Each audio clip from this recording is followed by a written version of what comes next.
काशी में एक ब्राह्मण थे, उनके संतान नहीं। ब्राह्मण दंपति ने तपस्या की, भगवान शंकर प्रसन्न हो गए। क्या चाहते हो? महाराज आपकी कृपा से सब कुछ है, पुत्र नहीं। शंकर जी बोले पुत्र दो तरह के होते हैं, सुपुत्र और कुपुत्र। किस तरह का चाहते हो? कुपुत्र की उम्र लंबी होगी पर जीवन भर दुख देगा, सुपुत्र की उम्र कम होगी पर तुम्हें सुख देगा। ब्राह्मण ने कहा सुपुत्र ही दे दो। अब शंकर भगवान ने कैसी परीक्षा ली, बोले अच्छा पुत्र होगा, 5 वर्ष की उम्र रहेगी। अंतर्धान हो गए शंकर जी। अब ब्राह्मण सुखी भी और दुखी भी। बालक का जन्म अब उम्र पता थी, इसलिए परेशान। 1 वर्ष, 2 वर्ष, 3 वर्ष, 4 वर्ष, बालक की उम्र में 1 वर्ष शेष रहा। एक ज्योतिषी से पूछा कुछ हो सकता है? ब्राह्मण देवता ने कहा किसी सिद्ध संत का आशीर्वाद मिल जाए। तो सिद्ध संत कहां मिलेंगे? ब्राह्मण ने कहा इस झंझट में ही मत पड़ो कि कौन सिद्ध है कौन नहीं है, तुम तो सबको सिद्ध मानना शुरू करो, कोई ना कोई मिल ही जाएगा। संत संत हैं, बस ठीक है। और तुम सब में भगवान के भाव से प्रणाम कराओ बालक को। ब्राह्मण ने गंगा जी किनारे काशी में कुटिया बना ली, पुत्र को लेकर रहने लगे। जो रास्ते से निकलता बालक उसी को प्रणाम करता। नर नारी निकले जिते युवा वृद्ध अरुबाल, गो गजबाज अनेक पशु सूकर स्वान श्रगाल, आवत देखे दूर ते जोरे दो हाथ, पुण्य प्रणाम सबको करत धरि धरि महिमे मात। हथेलियां कड़ी हो गईं, सिर पर चिन्ह बन गया। लेकिन भगवान की लीला बड़ी विचित्र। जब बालक की आयु में रहे 3 दिन शेष, बड़े भाग्य से तेहि मग सप्तऋषि की ओर प्रवेश। सप्तऋषि निकले। मुनिमंडल को महिमे पर के, दुज बालक दंड प्रणाम किया। चिरजीवी भव ऋषियों ने आशीर्वाद दिया। सप्तऋषि बोले चिरंजीवी भव, चिरंजीवी भव, चिरंजीवी भव। ब्राह्मण की आंखों में आंसू आ गए, हाथ जोड़े और ऋषियों से कहा कर जोड़ पिता बोला कि भी होंगे, सत्य आपके बचन कहे। इस दीन अभागे बालक की आयु में शेष दिन 3 रहे। 3 दिन शेष है। सप्तऋषि एक दूसरे का मुंह देखने लगेगा। अब ब्राह्मण बोला आप जानो और आपका आशीर्वाद जाने। ऋषियों ने कहा यह तो संतों की प्रतिष्ठा की बात है। आपस में सलाह की। ब्राह्मण से बोले तुम अपना बेटा आज ही हमें दे दो, कल्याण होगा इसका। बालक प्रदान कीन्हो करके कठिन हिया, ऋषियों ने क्या किया मुनियों ने क्या किया।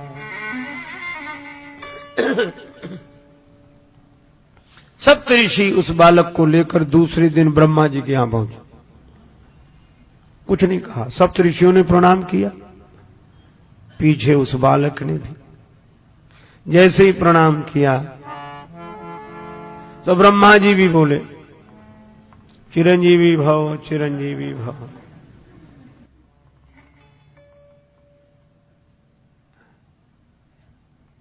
सुनि ब्रह्म वचन हंसी के मुनि मंडली चली। ब्रह्मा जी की बात सुनकर सप्तऋषि प्रसन्न हो गए, मुस्कुराने लगे और क्या बोले? सुनि ब्रह्म वचन हंसी के मुनि मंडली चली, चलो अपनी बला टली, अपनी बला टली। ब्रह्मा ने चारों मुख से चिरजीव कह दिया, ब्रह्मा चारों मुख से चिरजीव कह दिया। ऋषियों ने क्या किया, मुनियों ने क्या किया।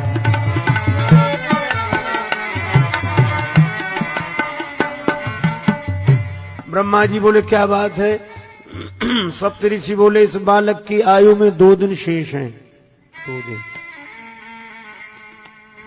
ब्रह्मा जी बोले हम तो आशीर्वाद देकर फंस गए। सप्तऋषि बोले ऐसे ही तो कल हम फंस गए थे, लेकिन आज हम मुक्त हैं। क्यों? लोग कहेंगे सप्तऋषि झूठे, तो हम कहेंगे ब्रह्मा जी झूठे, तो सप्तऋषि झूठे, ब्रह्मा जी ने कहा। ब्रह्मा जी बोले तो हमारी बात किसी तरह बनाओ। बोले आप ही बता, आप तो बुद्धि के देवता हैं। ब्रह्मा जी बोले परिवर्तन हो सकता है। भावियु मेटि सकहि त्रिपुरारी, भावियु मेटि सकहि, भावियु मेटि सकहि।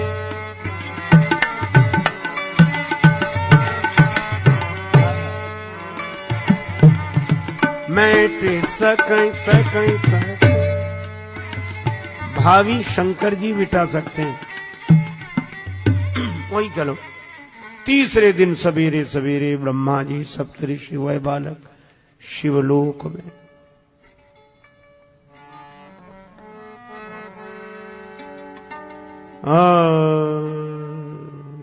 प्रातः काल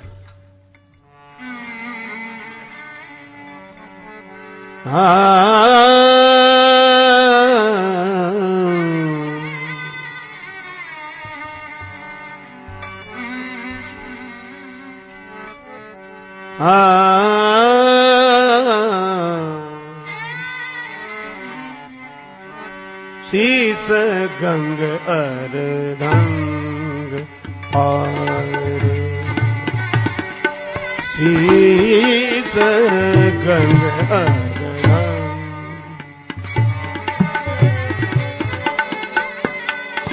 सदा विराजत कैलासी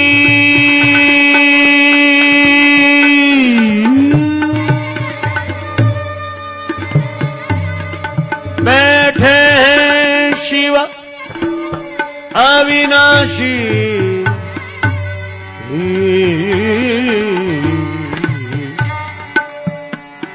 शीस गंग अर्धंग शीस गंग गंग अर्धंग अर्धंग। भगवान शंकर विराजमान है। ब्रह्मा जी ने प्रणाम किया, ओम नमः शिवाय। सप्त ऋषियों ने ब्रह्मा जी के पीछे शंकर जी को प्रणाम किया और सबसे पीछे वह बालक भूतल परे लकुट की नाई।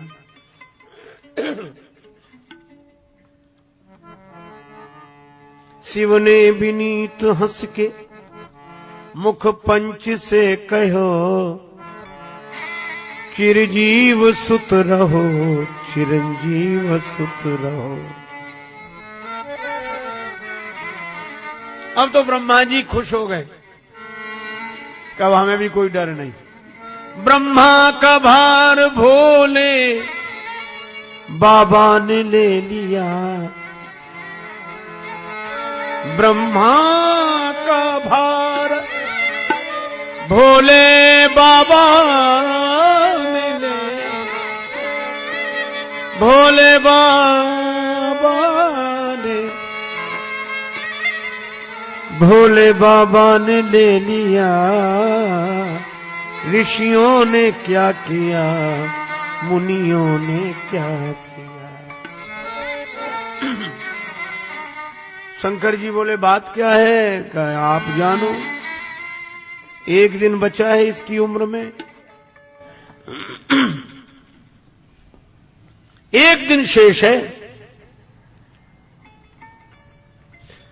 किसका बालक है? सप्तऋषियों में। ब्रह्मा जी बोले सप्तऋषियों से पूछो।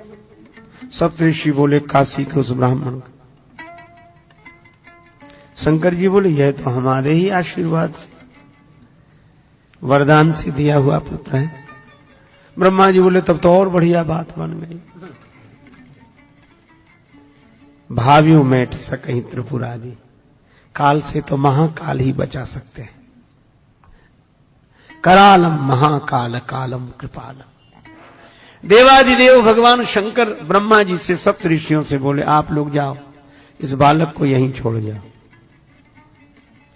भगवान शिव ने कहा ओम नमः शिवाय का जप करते हुए बिल्वपत्र शिवलिंग पर चढ़ाते रहो, निश्चिंत रहो। बालक वैसे ही करता रहा। शाम को उस ध्यान मग्न बालक के गले में यमराज ने फांसी का फंदा डाला। समय हो गया था। भगवान शंकर ने देखा कि बालक घबरा कर शिवलिंग से लिपट गया। शंकर जी प्रकट हो गए, त्रिशूल लेकर यमराज पर झपटे। यमराज ने हाथ जोड़ लिए, हे देवाधिदेव महादेव, यह तो आपके ही विभाग की बात है, ये संहार विभाग तो आपका ही है, अपने ही डिपार्टमेंट में गड़बड़ी आप ही। शंकर जी बोले क्यों? बोले आपने इसे ने कहा।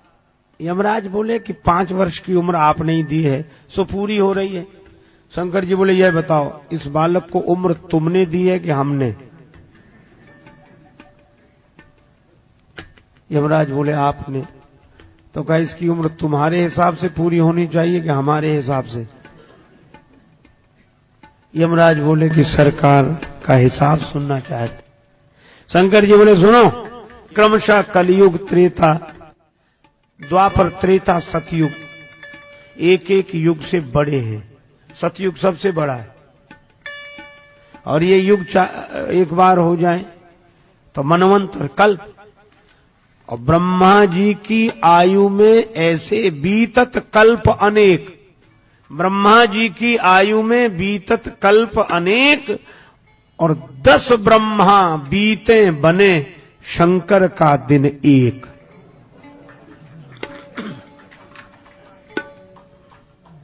ऐसे दिन के मास गिन, ऐसे दिन के महीने बनाओ, और मासों के पुनि वर्ष, और ऐसे 5 वर्ष रहे बालक सुखी सहर्ष। यमराज ने कहा कि प्रभु जब आपकी एक दिन में 10 ब्रह्मा बदल जाते हैं तो यमराज कितने बदलेंगे इसलिए। और वह बालक अमर हो गया। महाप्रलय में भी उसका नाश नहीं होता, और वे यशस्वी ब्राह्मण पुत्र ही ऋषि मार्कंडेय के नाम से प्रसिद्ध हुए। महर्षि मार्कंडेय यह भाव्यू मेटी सके त्रिपुरारी, भाव्यू